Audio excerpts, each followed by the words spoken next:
وہاں ہوگا۔ کتنا خوش نصیب ہوگا وہ جوان جس کی قبر کے پاس سے مدنی کریم صلی اللہ علیہ وسلم گزرتے ہوئے فرمانے لگے اس قبر کے اندر لیٹا ہوا فلانا صحابی سورت ملک کی تلاوت کر رہا ہے۔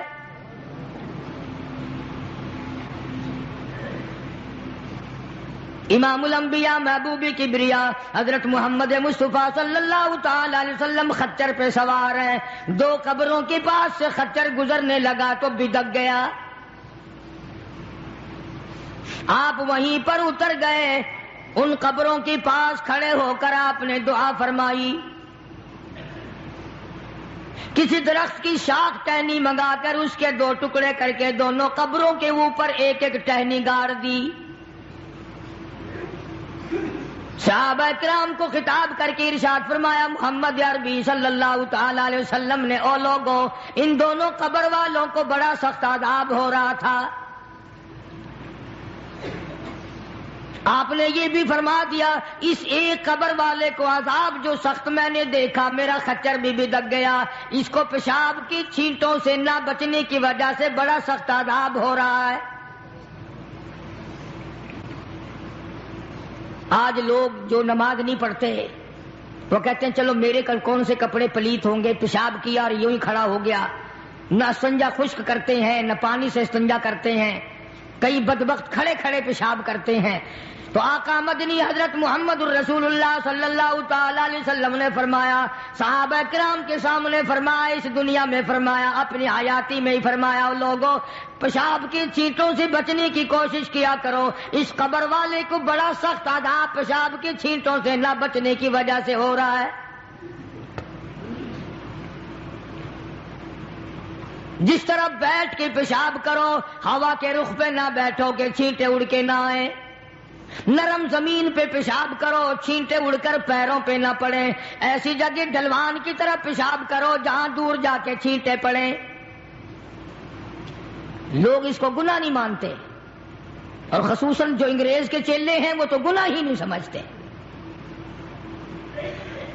قرآن کریم میں اللہ تبارک و تعالیٰ نے صاف صاف فرما دیا میرے محبوب کی اطاعت تمہاری نجات ہے، میرے محبوب کا کہنا مانو گے تمہاری نجات ہو جائے گی۔ اور یہاں تو آپ نے قبر کے بارے میں صاف صاف فرما دیا لوگوں پیشاب کی چیٹوں سے پرہیز کیا کرو ورنہ قبر کا عذاب بڑا سختی سے ہوگا۔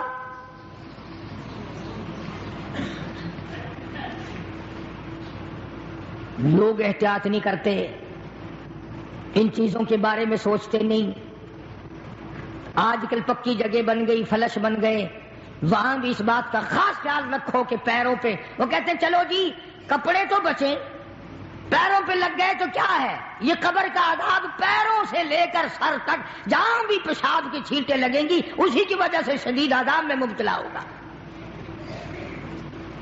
دوسری قبر والے کے بارے میں ارشاد فرمایا محمد عربی صلی اللہ تعالی علیہ وسلم نے او لوگوں اس مسلمان کو عذاب ہو رہا ہے اس کی چغل خوری کی وجہ سے۔ اس کو آج ہم گناہ نہیں مانتے، پیٹھ پیچھے گلہ کرنا، شکوہ کرنا، اس کے اندر عیب نکالنا، نقص نکالنا، اس کو ذکر کہتے ہیں۔ پہلے لوگ شراب خانوں میں بھی چغلی نہیں کیا کرتے تھے، اب تو مسجدوں میں بیٹھ کے چغلی کی جاتی ہے، مسجدوں میں بیٹھ کے گلہ کیا جاتا ہے، منبر رسول پہ بیٹھ کے گلہ کیا جاتا ہے۔ قرآن کریم نے فرمایا ایاکل لحم اخیہ میتا فکرہتموہ، او لوگوں کیا تم اس بات کو پسند کرو گے، محبوب رکھو گے کہ اپنے سگے بھائی کا مرے ہوئے کا گوشت کھاؤ؟ جس چیز کی برائی اصل میں دل سے نکل جائے پھر اس کو ہم لوگ گناہ بھی نہیں مانتے، اس کو عذاب بھی نہیں مانتے۔ فرمایا ایاکل لحم اخیہ، اپنے بھائی کا مردار بھائی کا گوشت کھانے کے برابر ہے، اس کا گلہ کرنا، اس کا شکوہ کرنا، اس کی پیٹھ پیچھے چغلی کرنی۔ میتن فکرہتموہ، مردہ بھائی کا گوشت کھانے کے برابر ہے۔ قرآن کریم کہتا ہے واتقوا اللہ ان اللہ هو التواب الرحیم، ڈرو میری ذات سے، جو میں نے بتا دیا وہ پکا ہے، وہ اٹل ہے، وہ سچا ہے، اس کے خلاف ہو ہی نہیں سکتا۔ مدینہ منورہ میں اللہ پاک سب کو زیارت نصیب فرمائے۔ رمضان کا مہینہ تھا، 2 عورتوں کو اتنا سخت روزہ لگا، مرنے کے قریب ہو گئی۔ کسی نے سرکار دو عالم صلی اللہ علیہ وسلم سے ذکر کیا کہ جی 2 عورتیں ہیں، ان کو اتنا روزے نے تنگ کیا ہوا کہ وہ تو مرنے کو ہو رہی ہیں۔ آپ نے فرمایا روزہ تنگ کرتا ہے؟ روزے نے تنگ کیا کہ جی ہاں۔ ان دونوں کو بلوا لیا۔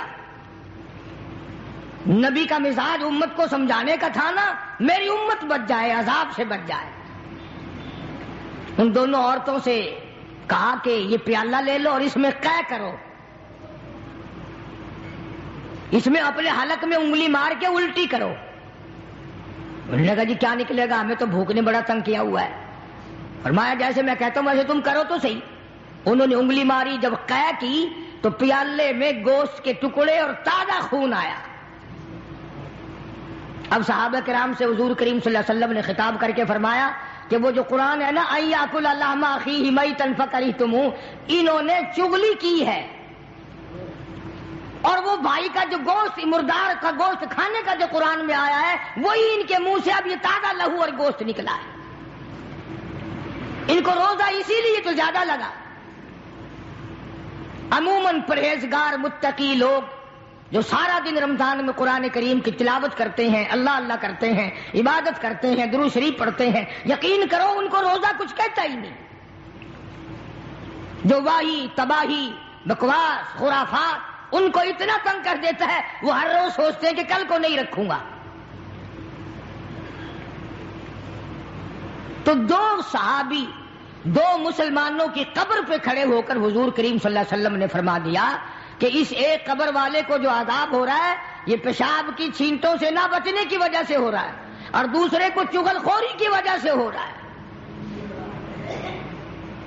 قرآن کریم نے بھی صاف صاف فرما دیا کہ لوگوں کسی کا گلہ نہ کر، کسی کا شکوہ نہ کر، کسی کی عیب جوئی نہ کر۔ شیخ اتار کہتا ہے کہ روزہ بعد غیبت مردم ببند، روزہ بعد غیبت مردم ببند، تا نبینی دست و پائے خود ببند۔ جا اپنی زبان کو لوگوں کے گلے، لوگوں کے شکوے سے بند کر، تاکہ کل قیامت میں تیرے ہاتھ پاؤں آگ کی زنجیروں میں نہ جکڑے جائیں۔ اللہ والوں کی باتیں ہیں۔ یہی شیخ اتار فرید الدین رحمت اللہ علیہ کہتا ہے خاطر کسر مرنجاں اے پسر، خاطر کسر مرنجاں اے پسر، ورنہ خردی زخم بر جان و جگر۔ کہتا ہے کسی کے دل پہ تیر نہ چلا، گھائل نہ کر، ورنہ تجھے بھی یوں ہی تیر لگیں گے۔ اور ہمارے یہاں درس نظامی میں، عربی مدارس میں کتاب پڑھائی جاتی ہے کافیہ، نحو کی کتاب ہے، جس میں ایک شعر لکھا ہے جراحت السنان لہل تیامہ، جراحت السنان لہل تیامہ ولا یلتام جراحت اللسانہ۔ ترجمہ یہ ہے عربی شعر کا کہ تلوار اگر کسی کے مار دو تو تلوار کا زخم مل جاتا ہے، زبان سے کسی کو غلط بات کہہ دو اس کا زخم قبروں تک نہیں ملتا۔ اور یہی وجہ ہے کہ محمد عربی صلی اللہ علیہ وسلم نے ایک عجیب بات فرمائی، اللہ اکبر، کیا کیا اعزاز بخشے ہیں کالی کملی والے صلی اللہ علیہ وسلم کو میرے پروردگار نے۔ ارشاد فرمایا حضور کریم صلی اللہ علیہ وسلم نے لوگوں 2 چیزوں کی ضمانت تم دے دو، ایک چیز کی ضمانت تمہیں میں دے دیتا ہوں۔ علل اعلان فرمایا، سر میدان فرمایا لوگوں 2 چیزوں کی ضمانت مجھے تم پکی ٹھکی دے دو، ایک چیز کی ضمانت تمہیں میں دے دیتا ہوں۔ زبان کی ضمانت دو، اس کو غلط نہیں چلاؤ گے، زبان سے گلا نہ کرو گے، چغلی نہیں کرو گے، شکوہ نہیں کرو گے، جھوٹ نہیں بولو گے، ایک زبان کی ضمانت دے دو، ایک جو تمہاری نفسانی خواہشات کی جگہ ہے اس کی ضمانت دے دو، غلط طریقے سے استعمال نہیں ہوگی، غلط طریقے سے استعمال نہ کی جائے گی، یہ شہوت کی جگہ۔ فرمایا او لوگو ان دو چیزوں کی ضمانت تم دے دو، جنت الفردوس کا ضامن تمہارے لیے میں بن جاتا ہوں۔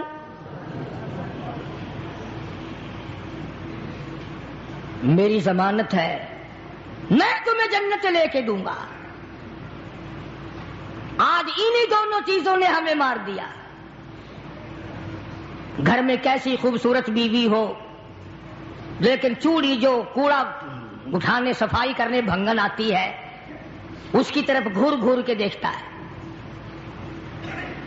گھر میں اللہ پاک نے عورت دی ہوئی ہے، خوبصورت بھی ہے، حسینہ بھی ہے، قد و قامت بھی ہے، لباس بھی ہے، سب کچھ ہے، لیکن مزاج جو بدماشی والا ہے، جو بغیر صفائی کے لیے آئی ہے اس کی طرف دیکھ رہا ہے، جو نوکرانی کپڑے دھونے آتی ہے اس کی طرف دیکھ رہا ہے للچائی نظروں سے۔ اور کبھی کبھی ایسا ہوتا ہے جو بھیک مانگنے آئی کھڑی ہے وہ خیرات مانگنے آئی ہے، یہ بدماش اس کو غلط نگاہ سے دیکھ رہا ہے۔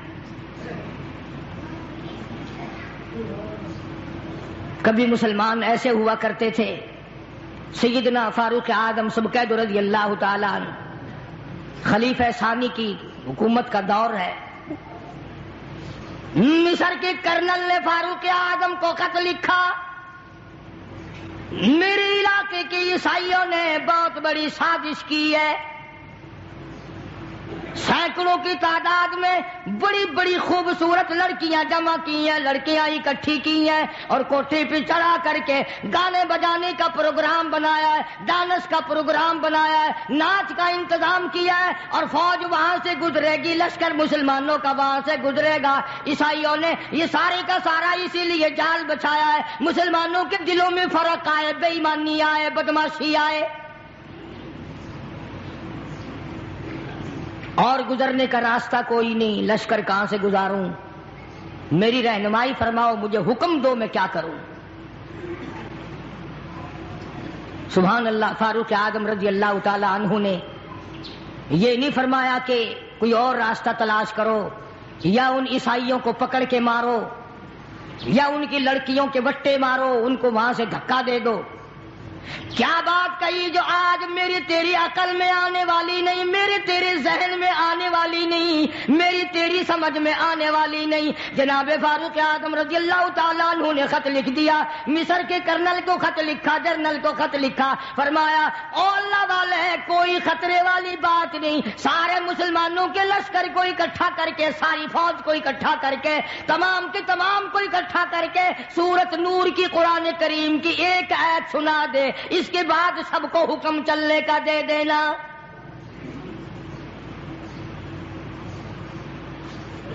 قرآن کریم کی ایک آیت سنا دے۔ فاروق اعظم کا یقین ہے نا کہ مسلمان قرآن سن کر اس کے خلاف نہیں چلتا۔ اس قوم کا کیا بنے گا جس قوم نے قرآن کریم کو صرف مردوں کے لیے رکھ چھوڑا ہو۔ اگلے دن میں ایک جگہ گیا تو فوتگی میں ایک آدمی قرآن کریم اٹھائے ہوئے کھڑا تھا اور سارے کہہ رہے تھے کہ منجا چارپائی جو ہے جنازے کی، میت کو قرآن کے نیچے سے گزارو۔ میں نے کہا پھر کیا ہوگا کہ بس بخشش ہو جائے گی؟ قرآن کریم نے ایک آدمی نے اٹھایا ہوا ہے یوں ہاتھ میں کہ اس کے نیچے سے گزار دو۔ اور میں نے کہا خدا کے بندو، اگر قرآن کریم کے نیچے سے گزرنے سے نجات ہوتی تو بلال اپنا چمڑا نہ اڑواتا، زنیرہ کی آنکھیں نہ نکالی جاتی، سمیہ کے چیر کر ٹکڑے نہ کیے جاتے، ابو بقیہ کی پسلیاں نہ توڑی جاتی، سعید ابن مسیب کو ٹکڑے ٹکڑے نہ کیے جاتے، اور سیدنا حسین رضی اللہ تعالی عنہ کا سارا خاندان پیاسا نہ جاتا۔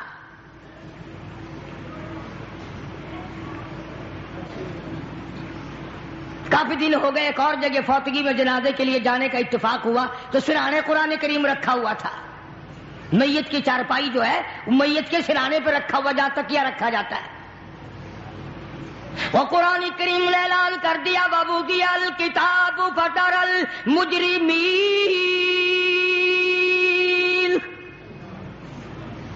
ساری عمر کی کرتوت کمائی کتاب کی شکل میں تیرے ہاتھ میں دے دی جائے گی، تو خود فیصلہ کرے گا۔ فَمَن يَعْمَلْ مِثْقَالَ ذَرَّةٍ خَيْرًا يَرَهُ وَمَن يَعْمَلْ مِثْقَالَ ذَرَّةٍ شَرًّا يَرَهُ۔ اللہ پاک نے اعلان کر دیا لوگوں، ذرہ برابر نیکی کرو گے وہ بھی سامنے آ جائے گی، ذرہ برابر برائی کرو گے وہ بھی سامنے آ جائے گی۔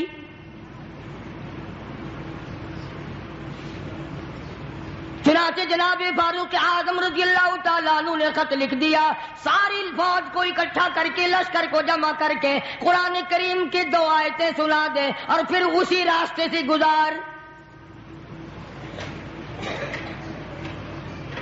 یقین کرو ان کے پیٹ بھی تھے، ان کے بچے بھی تھے، نفس بھی تھا، تم سے زیادہ طاقتور تھے، تم سے کہیں زیادہ طاقتور تھے وہ۔ اس نے کرنل نے تو یہ کوئی نہیں کہا، جرنل نے تو یہ مصر کے نے کوئی نہیں کہا کہ جی ایک آیت سے کیا ہو جائے گا، یہ تو سارا قرآن روز پڑھتے ہیں، روز قرآن کریم پڑھتے ہیں، سنتے ہیں۔ چنانچہ فاروق اعظم رضی اللہ تعالیٰ عنہ کے خط پہ عمل کرتے ہوئے سارے لشکر کو جمع کر لیا، ساری فوج کو اکٹھا کر لیا اور تمام کو جمع کر کے فرمایا وَقُلْ لِلْمُؤْمِنِينَ يَغُضُّوا مِنْ أَبْصَارِهِمْ وَيَحْفَظُوا فُرُوجَهُمْ ذَلِكُمْ أَزْكَىٰ لَكُمْ إِنَّ اللَّهَ خَبِيرٌ بِمَا يَصْنَعُونَ۔ اور لوگوں، اپنی آنکھوں کی حفاظت کرو، اپنے دلوں کی حفاظت کرو، اپنی شرمگاہ کی حفاظت کرو، اپنی نفسانی خواہشات کی جگہ کی حفاظت کرو۔ اگر تم تھوڑی سی آنکھ سے بھی دیکھو گے، ان اللہ خبیر بما یصنعون، میں خدا تمہیں دیکھ رہا ہوں۔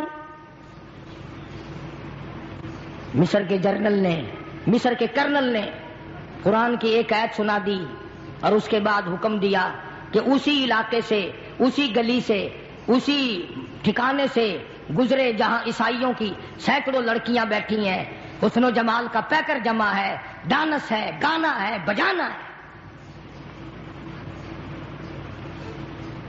آج الٹا معاملہ ہو رہا ہے، جو ہم قرآن پڑھتے ہیں، پڑھاتے ہیں، سنتے ہیں، سناتے ہیں، جس گھر میں کبھی گانا بجانا نہیں ہوا، آج ٹی وی ٹیلی ویژن آ گئی، اس کی وجہ سے گانا بجانا ہو رہا ہے۔ گھر گھر میں VCR کی ٹھنکار لگی ہوئی ہے اور گھر والوں کا خیال بھی نہیں کہ گناہ ہو رہا ہے، بربادی ہو رہی ہے، بچیوں کے اخلاق تباہ ہو رہی ہیں۔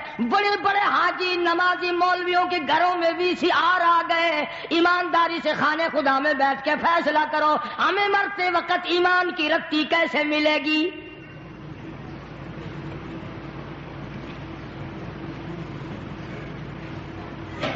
مسلمانوں کا لشکر گزر رہا ہے، فوج مسلمانوں کی گزر رہی ہے، لڑکیوں نے ڈانس کیا، گانا بجانا کیا، تالیاں بجائیں، عجب انداز کا گانا۔ اسی لیے قرآن کریم نے فرمایا اپنی آنکھوں کی حفاظت کرو۔ آنکھ ابتدائی گناہ کرتی ہے، پہلا زنا آنکھ سے ہوتا ہے۔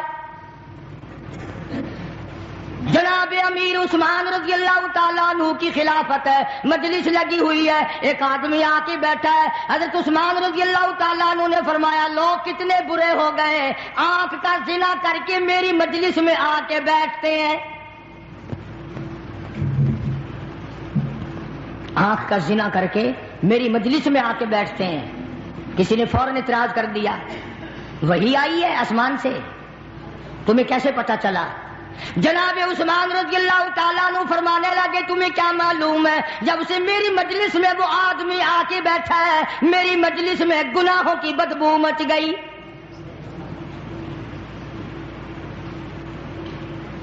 آج لوگ حرام خوری کو حرام خوری نہیں سمجھتے، بدماشی کو بدماشی نہیں سمجھتے۔ چنانچہ قرآن کریم کی آیت سن کر کے جانے والی فوج گزر رہی ہے، لشکر گزر رہا ہے، لڑکیوں نے سوال کر دیا اور جانے والوں کوئی تو سر اٹھاؤ، کوئی تو یہ حسن کا نظارہ دیکھو، کوئی تو یہ ڈانس دیکھو، ناچ بجانا دیکھو۔ ایک مسلمان سپاہی گزرتا گزرتا کہنے لگا کوئی کیسے دیکھے گا، یہ سارے کے سارے اللہ کا قرآن کریم سن کے آئے ہیں۔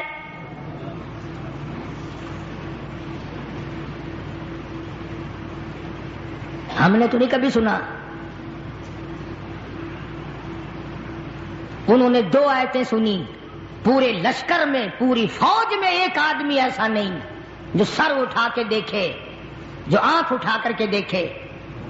اللہ کی قدرت کا کام دیکھو، عیسائی لڑکیاں کہنے لگی اور جانے والوں اور مسلمانوں اور محمد عربی صلی اللہ علیہ وسلم کے غلاموں، ایسا قرآن جو حسن کے نظارے سے روک دے، جو ڈانس اور گانے بجانے سے روک دے، حسن و جمال کا پیکر ہم نے اکٹھا کیا، کوئی دن دیکھنے والا نہ ہو، اور مسلمانوں ہمیں بھی وہ قرآن کریم سناتے جاؤ۔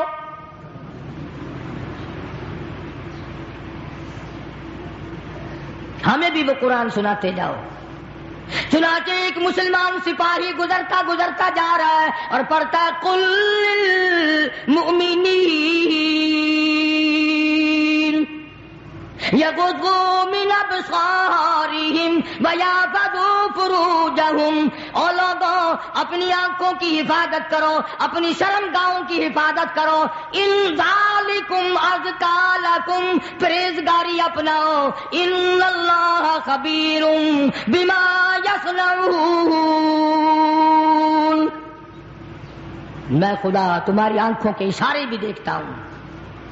مورخین نے لکھا ہے جیسے ہی مسلمان سپاہی نے قرآن کریم کی تلاوت کی، چلتے چلتے نے لڑکیوں نے کوٹھے سے چھلانگیں لگا دی، اور قرآن پڑھنے والوں ہمیں بھی ساتھ لے کے جاؤ، اب قرآن کریم سے دور ہم بھی نہیں رہنا چاہتے۔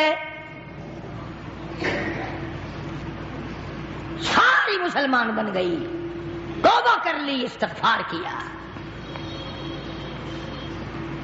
آج مسلمان کی موت آ رہی ہے تو کنجری کا گانا سنتے ہوئے، یہ جتنے بسوں میں، ٹرکوں میں، ویگنوں میں ایکسیڈنٹوں میں مرتے ہیں، تمہارا کیا خیال ہے؟ یہ درود شریف پڑھتے ہوئے مر رہے ہیں؟ کوئی یہ کلمہ پڑھتے ہوئے مر رہے ہیں؟ کنجریوں کے گانے سنتے ہوئے مر رہے ہیں۔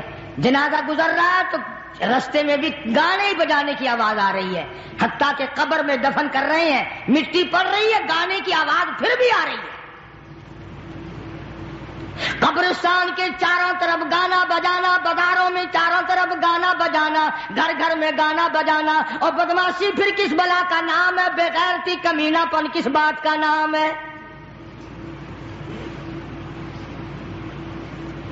شادی مکمل نہیں ہوتی مسلمان کے چھوکرے کی جب تک وہ باجا نہ بجائے، گانا بجانا نہ کرے، خوشی مکمل نہیں ہوتی۔ ہمیں تو کوئی اعتراض نہیں، کرو، خوب رج رج کے کرو جو کسی کے دل میں آتا ہے، مگر یاد رکھو یہ بات، خدا کی عدالت میں اندھیر نہیں ہے۔ تم نے جو کمر باندھ رکھی ہے کہ جو کچھ بھی ہو جائے ہم نے سرکار دو عالم صلی اللہ علیہ وسلم کی مخالفت کرنی ہے، ہر اس کام کو کرنا ہے جس سے آقا نے منع فرمایا، یاد رکھو۔ پھر خدا نے بھی اعلان کر دیا، فرمایا ان بطش ربک لشدید، پھر آ جا، میں تجھے سخت عذاب دینے کے لیے تیار بیٹھا ہوں۔ پھر ایسا ایسا عذاب، تکلیف دینے والا عذاب۔ کئی سال ہو گئے اخباروں میں آیا تھا، کوئی نئی نہر کھدوائی گورنمنٹ نے، کھدائی کے دوران پرانا قبرستان آیا، ایک ایکسین صاحب کی طرف سے لکھا ہوا تھا کہ انہوں نے بھی دیکھا اور کافی سارے لوگوں نے دیکھا کہ ایک قبر کے اندر ہڈیوں کا ایک ڈھانچہ اور اس کی کھوپڑی کے قریب کئی شیر کا ایک وٹھوا بچھو بیٹھا ہے، گوشت نہیں، چمڑا نہیں، ہڈیوں کا ڈھانچہ ہے۔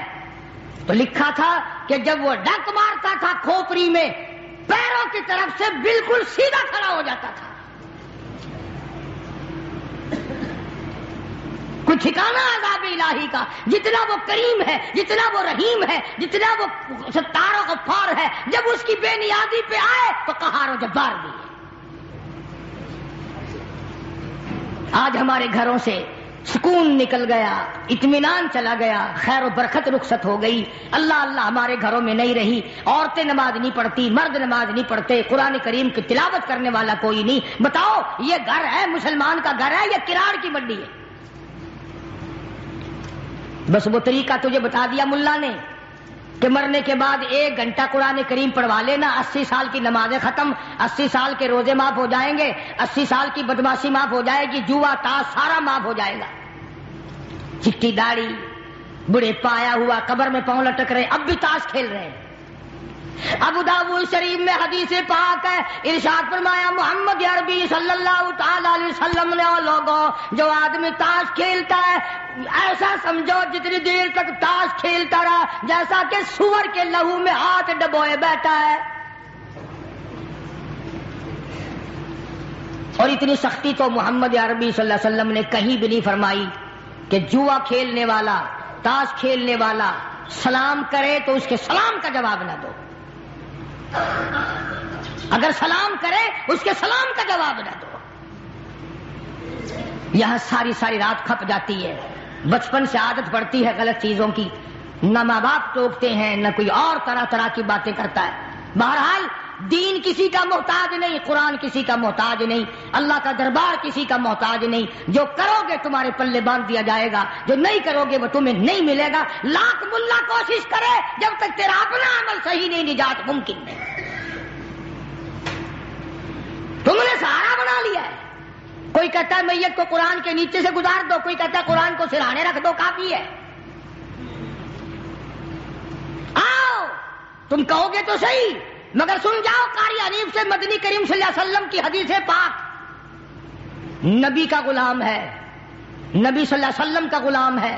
بتاؤ غلام ہو حضور کا اور سامان ہو حضور کا صلی اللہ علیہ وسلم. توجہ کرو، دل کی تختی پہ لکھ کے لے جاؤ، کام آئے گی زندگی بھر یہ بات. غلام بھی نبی کا، سامان بھی نبی کا، ڈاچی بھی نبی کی صلی اللہ علیہ وسلم. تینوں چیزیں نبی کی ہیں. غلام بھی سرکار کا، سامان بھی سرکار کا، ڈاچی بھی سرکار کی صلی اللہ علیہ وسلم. سامان لاد رہا ہے، دشمن کی طرف سے تیر آیا، اس غلام کو لگ گیا، دل پہ تیر لگا، فوراً مر گیا. سارے صحابہ نے شور مچایا، جنتی جنتی جنتی جنتی جنتی، شہید ہو گیا شہید ہو گیا جنتی. سرکار تشریف لائے، اللہ اکبر. سرکار مدینہ سب کا جو صلی اللہ علیہ وسلم تشریف لے آئے اور یوں دیکھا، فرمایا ہوا فی النار.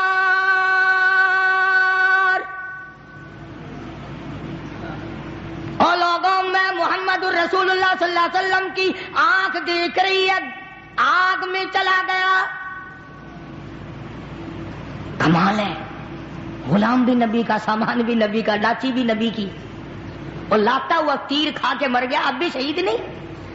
فرمایا او لوگوں، اس نے غنیمت کے مال میں سے بغیر تقسیم کیے ہوئے کسی وقت میں ایک چادر چرا لی ہوگی، ایک کمبل چرا لیا ہوگا. میں محمد الرسول اللہ صلی اللہ علیہ وسلم دیکھ رہا ہوں، وہ کمبل آگ کا بن کے سارے بدن پہ لپٹا ہوا ہے.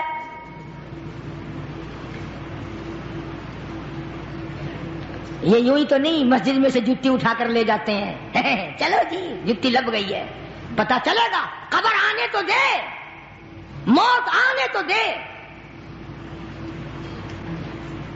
صاحب نبی نے فرما دیا کہ میری آنکھ دیکھ رہی ہے کہ وہ چادر آگ کی بن کر سارے بدن پہ لپٹی ہوئی ہے. چنانچہ ایک دوسرا صحابی اٹھا، توجہ، دوسرا صحابی اٹھا اور یہ جو چپل میں جو تسمے سے لگے ہوئے ہوتے ہیں یہ لے کے آیا اور کہنے لگا کالی کملی والے، میری جتی کا یہ تسمہ نہیں تھا، بغیر مال تقسیم کیے ہوئے میں نے مال غنیمت میں سے یہ تسمے اٹھا کر اپنی جتی میں لگا لیے تھے، میں تو واپس کر رہا ہوں. آپ نے فرمایا میں نہیں لیتا، یہ آپ جہنم کے انگارے ہیں. آخر وہ کون سا وقت آئے گا جب ہم ہوش کریں گے، وہ کون سا وقت آئے گا جب ہم تدبیر کریں گے، وہ کون سا وقت آئے گا جب آخرت کی تیاری کریں گے. وہ کوئی نرالی عمر ملے گی تیاری کے لیے. کسی کا پیسہ کھانا پڑے وہ نہیں چھوڑنا. پرسوں ترسوں کی بات ہے، صبح صبح میں یہاں سے نماز پڑھ کے باہر نکلا، 2 آدمی آئے کہ کسی بس سے یہ کٹا گر گیا، یہاں رکھ لو، اعلان کرنا، کوئی مالک ہوگا آ کے لے جائے گا.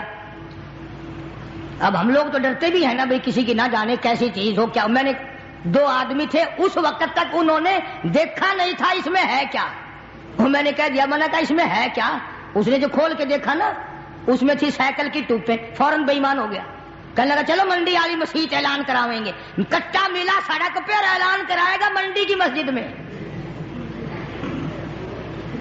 ابھی تازہ بات پرسوں کی. فوراً بے ایمان ہو گیا کہ انہوں نے سمجھا ہوگا کسی کے پرانے کپڑے ہوں گے، کوئی بوری شوری ہوگی، پھر اندازہ لگایا ہوگا کہ سائیکل کی ٹوپے جو قیمتی چیز ہے یا تو میرے سامنے کھڑا تھا یا فوراً چل دیا.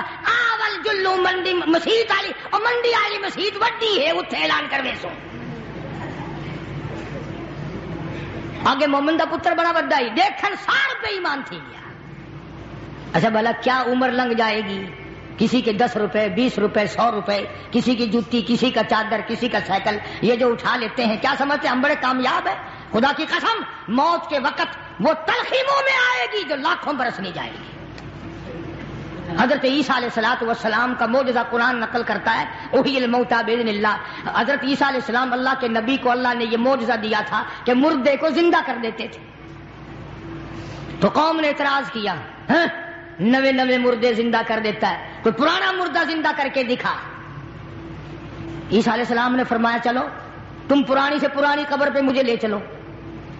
لے گئے. حضرت نوح علیہ السلام کے بیٹے کی قبر تھی شام کی، وہاں جا کے کھڑا کر دیا کہ اس میں جو مردہ ہے اسے زندہ کر. انہوں نے فرمایا قم باذن اللہ، اللہ کے حکم سے کھڑا ہو جا، زندہ ہو. اس نے یوں سری باہر نکالی تو لوگوں نے بھی دیکھا، عیسیٰ علیہ السلام نے بھی دیکھا، سفید داڑھی. حضرت عیسیٰ علیہ السلام نے فرمایا تجھے کیا ہوا، تو کون ہے؟ اس نے کہا میں سام ہوں، نوح علیہ السلام کا بیٹا ہوں. انہوں نے کہا تمہارے زمانے میں تو سفید بال ہوتے ہی نہیں تھے، تمہارے زمانے میں سفید بال ہوتے ہی نہیں تھے، یہ تیری داڑھی کیسے سفید ہو گئی؟ کہنے لگا جب یکدم اب مجھے اٹھنے کا حکم ملا میں سمجھا قیامت آ گئی، اتنے فکر نے میری کالی داڑھی کو سفید کر دیا. تو آج ہمارے تصور میں کہاں ہے یہ چیزیں؟ غور کرو، خیال کرو. میری کسی سے لڑائی نہیں، جھگڑا نہیں. اس لیے یہ بات عرض کرتا ہوں کہ آخرت بناؤ، اپنی قبر بناؤ، موت کا سامان کرو، اللہ کے عذاب سے بچنے کی تدبیریں کرو. اللہ پاک مجھے اور آپ کو عمل کی توفیق عطا فرمائے. وآخر دعوانا الحمدللہ رب العالمین. اللهم صل وسلم وبارك على سيدنا ومولانا محمد وعلى آل سيدنا ومولانا محمد وبارك وسلم. یا اللہ سب مریضوں کو شفا عطا فرما. کوئی بچی بیمار ہے اللہ پاک اس کو بھی صحت کاملہ عطا فرما. سرفراز خان میرے دوست ہیں، ان کی ایک پریشانی ہے کافی دنوں سے، اللہ پاک اپنے فضل و کرم سے محض اپنی مہربانی سے اس پریشانی کو دور فرما. اور جتنوں نے بھی دعاؤں کے لیے جو خدا بخش کا بھائی بیمار ہے اللہ صحت کاملہ عطا فرمائے. مولانا عبید اللہ انور مدذلہ حضرت لاہوری رحمۃ اللہ علیہ کے صاحبزادے بہت بڑے ولی اللہ ہیں، کئی دنوں سے اسپتال میں ہیں، بے ہوش رہے اب ہوش میں ہیں. دعا فرماؤ اللہ پاک صحت کاملہ عطا فرمائے. سب مریضوں کو شفا عطا فرما، سب کے دکھ دردوں کو دور فرما، سب کی پریشانیوں کو دور فرما، سب کے کاروبار میں برکت عطا فرما. یہ جتنے ساتھی ہیں مسجد میں آتے ہیں انتظام کرتے ہیں، یا اللہ تمام کے کاروبار کو، تمام کی دینی دنیاوی زندگی کو چمکا دے، اس کو اپنی رونقوں سے اس کو دوبالا فرما دے. یا اللہ مسجد مدرسے کے خدمت گزاروں کے مال و جان میں برکت عطا فرما، کسی کو کسی کا محتاج نہ بنا، اپنے دروازے سے ہم سب فقیروں کو جھولیاں بھر دے. کوئی ساتھی ہے اس کو ذہنی پریشانی، اللہ پاک اطمینان قلب عطا فرمائے. اللہ پاک ہم سب کو سکون قلب عطا فرما، قرآن کریم کو ذوق شوق عطا فرما، نماز اور دین کا ہمارے گھروں میں خیر و برکت عطا فرما، اور تمام مسلمانوں کے گھروں کو خیر و برکتوں سے آباد فرما. سب کے سلیمان کو بھی کوئی تکلیف بتا رہے ہیں. یاسین کی والدہ کو چوٹ لگ گئی تھی، ابھی صحیح نہیں ہوئی، بیچاری نیک مائی ہے، نماز بھی نہیں پڑھ سکتی، اللہ پاک سے کامل عطا فرما۔ یہ جتنے بھی عبد الرحمان ہے اور جنہوں نے دعاؤں کے لیے کہا، سب کے دینی دنیاوی پریشانیوں کو دور فرما، مشکلوں کو آسان فرما، سب کے کاروبار میں برکت عطا فرما۔ الہی ہماری دنیا اور آخرت کی زندگی کو اچھے سے اچھا بنا دے، ہماری اولاد کو ہدایت عطا فرما، سارے پاکستان پر اپنا کرم فرما، ساری امت پہ اپنا رحم فرما، ساری مخلوق پہ فضل فرما۔ جتنے مرد عورت دنیا سے رخصت ہو گئے یا اللہ سب کی قبروں پہ کرم فرما، سب کی بخشش فرما دے، سب کو جنت الفردوس میں جگہ عطا فرما، ہمارے ماں باپ کی بخش